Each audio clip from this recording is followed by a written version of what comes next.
What's up, guys, and welcome to another episode of Gamescript. We're looking at the San Francisco 49ers versus the Buffalo Bills. They're playing in Buffalo, and there's been a lot of talk about weather, but is that something that should impact our decision-making in tonight's game? We'll get into it right after this.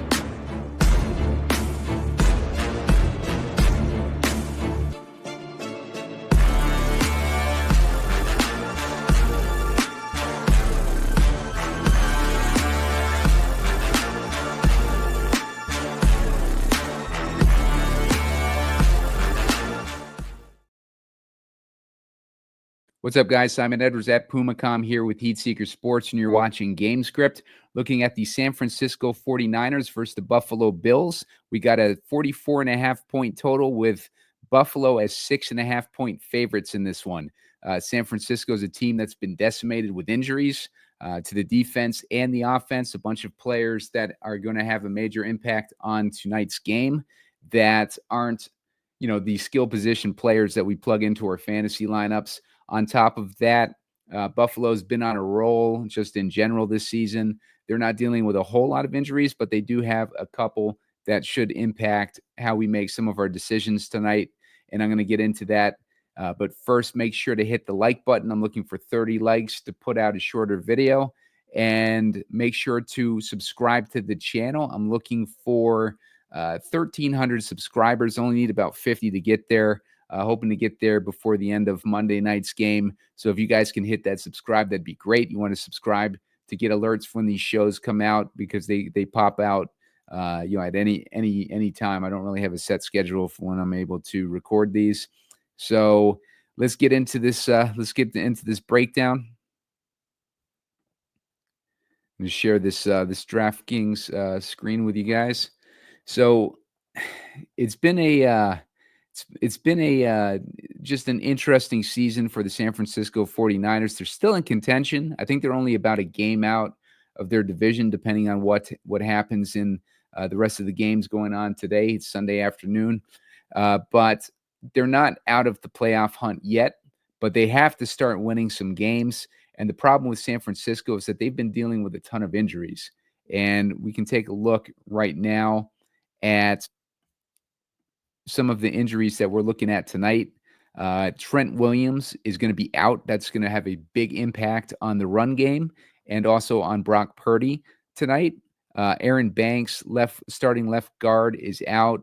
We're missing John Feliciano is on IR. Not sure how long he's been out for. We're looking at Jordan Elliott, Nick Bosa. Nick Bosa, another big one, out. Dre Greenlaw is out. On top of that, Diamador Lenore is out. That's going to be another big one that impacts us with our slot receiver on the Buffalo side. And then you just see a bunch of guys on IR or just out in general on this team. Even in the special teams, we're missing guys. So it's just a rough situation for San Francisco with their season on the line in this one. They're going to be playing out of desperation tonight. We can take a look, too, at some of the injuries on Buffalo's just to give you a comparison. Basically, Dalton Kincaid is out. Keon Coleman is questionable. He's got a wrist injury. We're waiting to see what his status is going to be there. Right tackle, they're a little bit thin. They've got two guys on IR and one guy out. So they're going to be thin on right tackle on the offensive line. Left tackle, we got a guy in IR.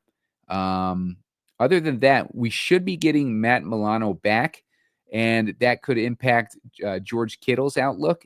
Matt Milano on a team that's already defending the tight end position pretty well to get another, strength to their linebacker core there. So a lot of impactful injuries that are going to, help us make our decision making. And maybe, a lot of people don't pay attention to those types of injuries. And that's why it's important to always look at the depth on some of these teams. These games are long. They get tired. Players get tired. And if there's no depth to bring in reserves, then, it's just going to weaken the defense and set up the other team to make a push late in these games. And that's probably has a lot to do with why it's a 6.5-point spread, where normally we're used to seeing the 49ers as favorites, or, just in close games in general. So we can take a look here at this player pool. Josh Allen is obviously going to have the lowest or the highest floor on the slate. One thing with the weather, we can take a look at the weather real quick before we get into all this. The weather should not be a concern. I'm looking at today's report. I only see cloudy. Chance of snow flowers at around 10 p.m. in Buffalo. Wind does not look like it's going to be a factor. It's under 15 miles an hour. And then precipitation, should not be a factor. It's only about 15, 22%. It was snowing like crazy in Buffalo, so there's a lot of tweets, videos on Twitter with images of how crazy it is in Buffalo with the snow. So that might scare a lot of people off the passing game. But from what I see, there's nothing really to be concerned about with our passing weapons in this one. And hopefully that'll take the ownership off, probably push the ownership towards running backs and using running backs as captains. So if you want to get a little bit different in this one, we might want to consider looking at a pass catcher in the captain spot, which is going to work out for the way that this slate sets up. And I'll get into it in a second. Josh Allen, obviously the highest floor on the slate. You know what Josh Allen can do. You don't need me to tell you that. As far as the 49ers, they don't allow a lot of points to the quarterback position. They're allowing 15.2 DraftKings points a game to the quarterback position. So, maybe Josh Allen isn't the one that we need to go through captain, although he'll be the highest owned captain. But that's going to set us up to take one of these pass catchers. And I mentioned the injury to Lenore earlier. He is the slot cornerback, and that's going to be good for Khalil Shakir. And Khalil Shakir is the favorite weapon of Josh Allen in this new offense of his. 12 targets last week, 9 targets, 7 targets, 10 targets, 7 targets. He's kind of a touchdown or bust kind of guy, but he's got a safe enough floor for us so that we're not overly concerned about him busting. Like, he'll probably be in the optimal somewhere. It's just a question, will he be in the captain or in the flex position? So Khalil Shakir, take a look at his ownership real quick, see if I can get an idea of what the projections are.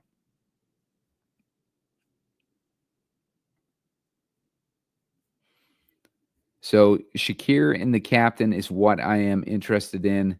I think he's going to, if he's low owned, he's going to give us a great captain play. I'm seeing him at about 12%. So that's not as low as I'd like to see with Shakir.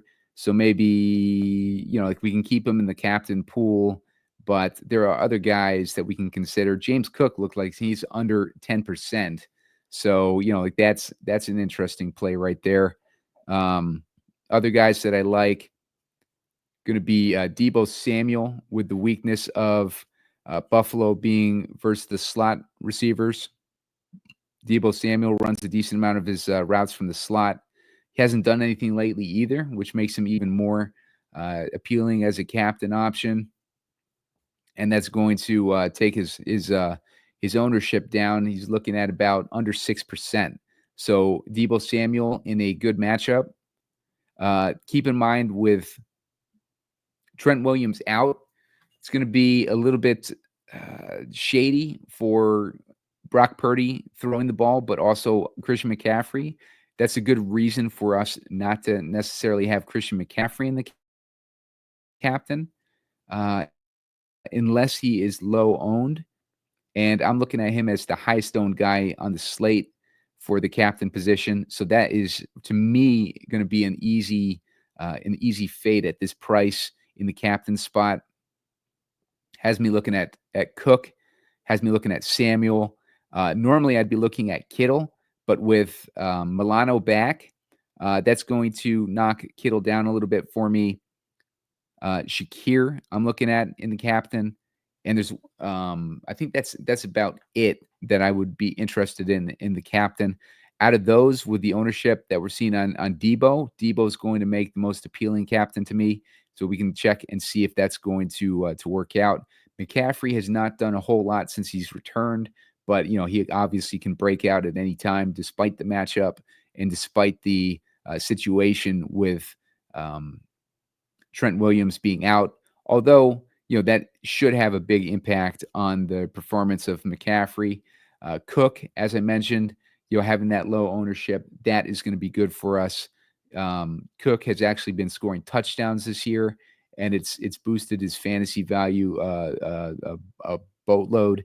So Cook is going to be interesting. Purdy, if you remember last year, like Purdy struggles when the ball is wet, basically.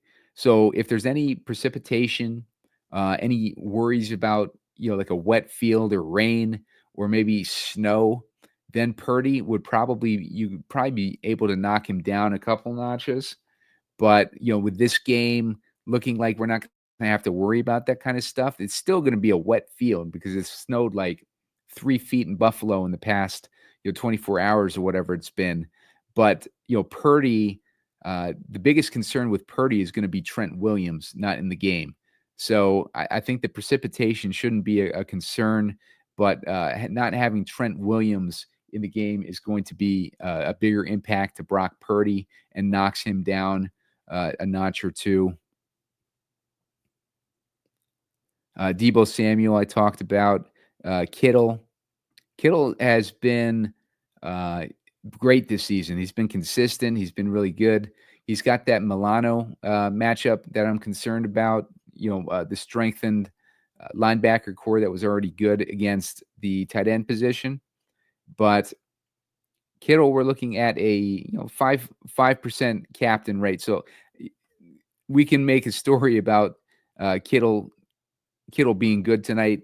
They have been allowing 11.7 DraftKings points a game to the tight end position. So even a concerning matchup, Kittle is still going to be interesting. I prefer to focus on those slot receivers and James Cook. Jennings is going to have a tough matchup. Jennings and who's the other guy?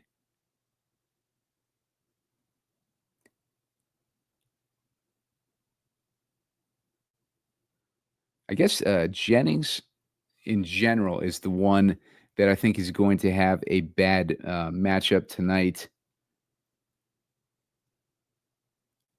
Deebo runs enough of his routes in the slot. So does Jennings. Like Jennings has been moved more to the outside though since he took over Brandon Ayuk's spot. That's pushed Pearsall into the slot a lot more. And Deebo still runs a decent amount of his routes in the slot as well. All those guys, though, run about 30% of their routes in the slot. So I would knock Jennings down a notch for the matchup concerns on being on the outside a lot more than usual. And then, like Deebo, he's basically Deebo's got his role secure in the slot because he's also doing the doing the running. But Ayuk is the guy that Jennings took over for, and Ayuk has primarily been, just an outside receiver. So Jennings gets knocked down because of that in this matchup. The Bills are only allowing 17.9 DraftKings points a game to wideouts. They're allowing 14.4 to slots, but that 14.4 is one of the best slot matchups that you can have. And then on top of that,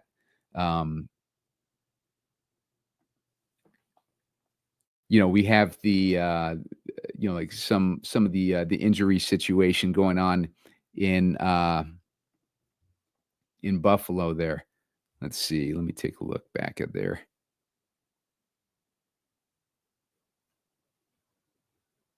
Let's see. Yeah, no, I got that mixed up. I've got the injury situation in the San Francisco side. So like less concerning about the defense against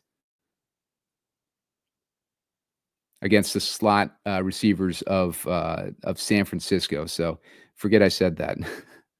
Cooper is another guy, that's going to not necessarily have the best matchup.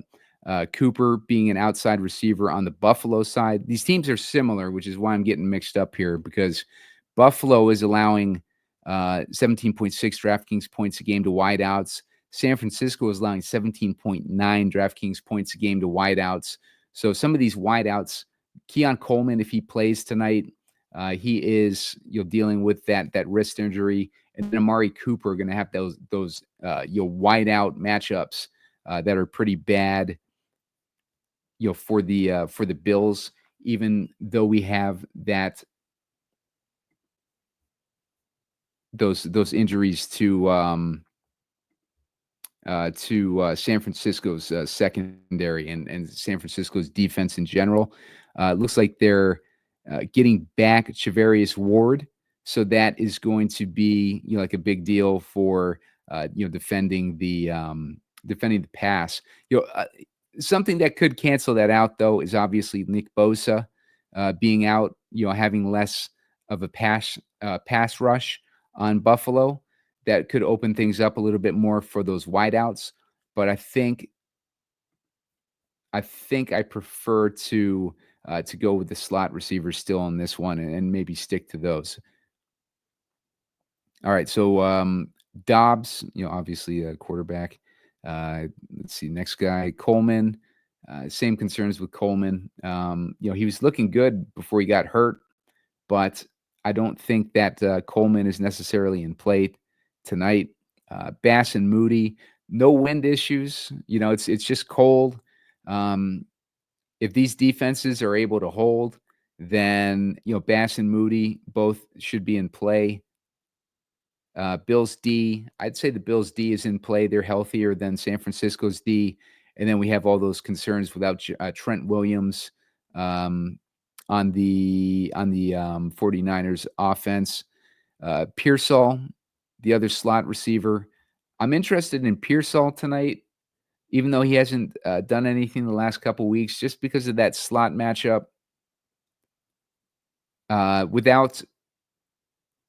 Without Trent Williams on the field, I'd be worried maybe about more two tight end sets. Maybe they need more help up front. Maybe Kittle is forced to block more, like to help make up for it. There's some things that can be impacted without Trent Williams on the field. I'm gonna check real quick. Let's see some games where Trent Williams has been out.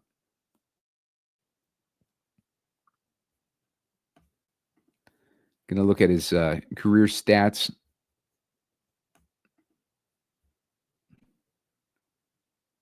All right, so Trent Williams, we're just basically interested in his games where he was inactive, so we can see what kind of impact. So last week he was inactive against Green Bay.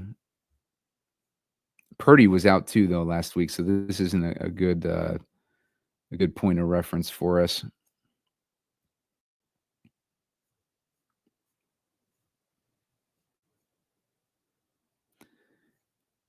We saw Kittle still had six targets, 6 receptions, 82 yards, and a touchdown in last week's game. Check one where we see he was inactive last season. They lost 17-31 to Cincinnati. Kittle was less involved last year, though. We can get a look at what Christian McCaffrey did. 12 for 54 and a touchdown. And then he had 6 for 64 and a touchdown in that one. So Christian McCaffrey did pretty good even without Trent Williams. Yeah, Kittle had 149 yards in that one without Williams too. So maybe Williams, Kittle might not necessarily be blocking more or doing like more to help with that big hole in the offensive line there. So Pearsall got on a tangent there. Pearsall, I do like tonight. He hasn't done anything the last couple weeks, but if he's going to be facing the weak spot of the defense of Buffalo for, whenever he is taking his snaps. That's going to be significant. Let's take a look. We see that he got 0 targets the last couple weeks. Let's take a look and see what his snap shares were. Pearsall, 59%, 67%, 64%. So he hasn't been phased out. We did have like the backup last week, so that helps us explain why, maybe he wasn't getting any work last week. And then the week before that was against Seattle. They lost 17-20 in that one. He did have 2 targets in that one, just didn't catch them. So Pearsall, I'm definitely interested in Pearsall. He's one of the cheaper guys to be interested in. I'm interested in Samuel because Samuel's in that same situation on the opposite side where the 49ers are weaker against the slot receivers, and that's where Samuel runs most of his routes. He's at 4,400. He had 6 targets last week, 58 yards for a touchdown. So Samuel does have upside, and he is going to have that advantageous situation with the Lenore being out. Let's see. I think 49ers D, I think I'd go more with the Bills D than the 49ers D as far as team defenses being in play. Bills D is 5K. Use check, always interesting. Quentin Morris with with Kincaid being out. He only got 1 target last week. Other than that, I'm not really seeing too much I like in the cheap range. All right, so let's start building a lineup here. Let's start with Shakir in the captain. I know he's a little bit higher than I normally like to go at 12%, but I do like his matchup. Gonna put Allen in there. I'm gonna put Cook in there. I'm gonna put let's put Pearsall in there, and let's take a look at another guy we can maybe get. We can get Samuel. I lean slightly more to Samuel than Kittle, but we also got McCaffrey. Let's put McCaffrey in there. That's gonna leave us with 2K. That puts us in the use check range. Morris, Conley. Conley is questionable. He really hasn't done anything though. The scrub range in this game is going to be tough. There's not a lot of usable scrubs like we normally see. Gurendo, is he even getting an opportunity? No. He had a fumble last week on top of it, or last time he played at least. Ray Davis might be interesting down in this range.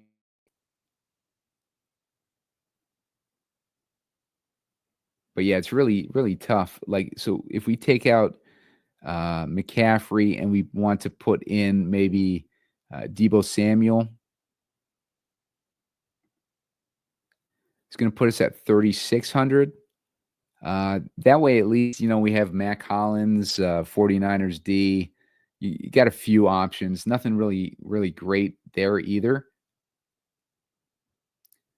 This same lineup, you could basically swap out Shakir as well.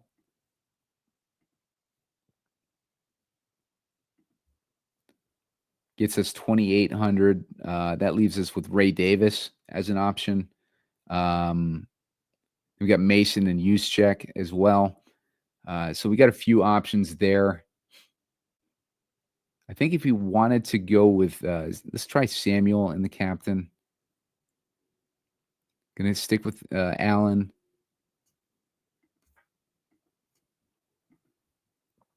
And let's stick with Cook and Shakir. This is $39.50 per guy. If we go down here and grab Pearsall as well, at least this is with 3,100. So in that same general range. It's going to be tough to get out of that range unless we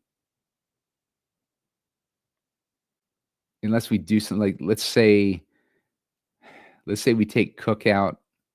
I hate to do that, but you see what it's coming to with these the way that these builds are going, at least in this direction. Let's leave Cook in. Let's try Pearsall in the captain. I don't like Pearsall as a captain, but I just want to see what that does for us. And let's get McCaffrey in there. Leaves us with 3,600. God. It's not a whole lot. It's going to be a tougher build tonight, I think.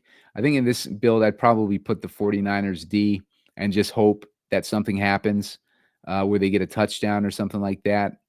Ray Davis is another option in this one as well. If we want to say that maybe Cook doesn't score a touchdown tonight, let's get Samuel back in that captain. Let's say Cook doesn't score a touchdown and Allen gets the touchdowns here. And let's go with Bass. Let's say that Bass is kicking field goals instead of the touchdowns. That's going to leave us with 1,500.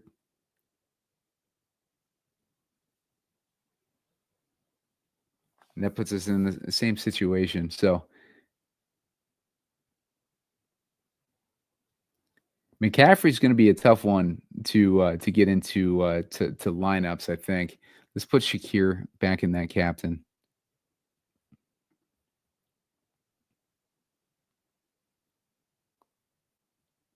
And let's go with Deebo. It's going to leave us with 2K. Yeah, I just don't like any of these directions.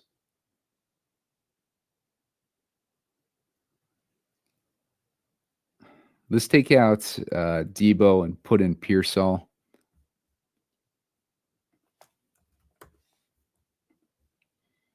That at least leaves us with 6,200, but I don't like the direction. Let's see. So we got Shakir, we got Allen, we got Bass.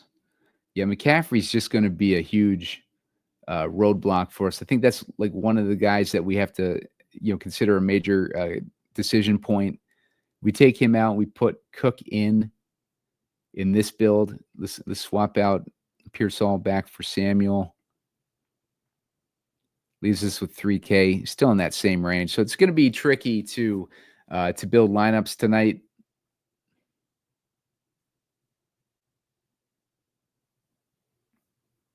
Let's see. Let's take Bass out. Let's put Pearsall back in. This is with 3,600. Same spot basically, but you guys get the idea. It's going to be a tricky one tonight. Don't let the weather scare you off of anyone. It doesn't look like it's going to be concerning. So hopefully people haven't caught on. People are way behind this week, myself included, because of Thanksgiving kind of delaying all the the weekend content.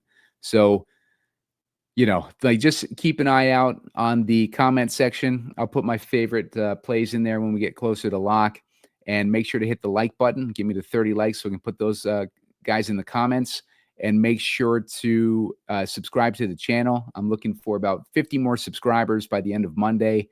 So I appreciate the help there, and good luck, guys. It's going to be a tricky one from the first glance of it, but try to get creative with it, and we'll figure out some of the good plays to add in the comment section. Good luck, guys.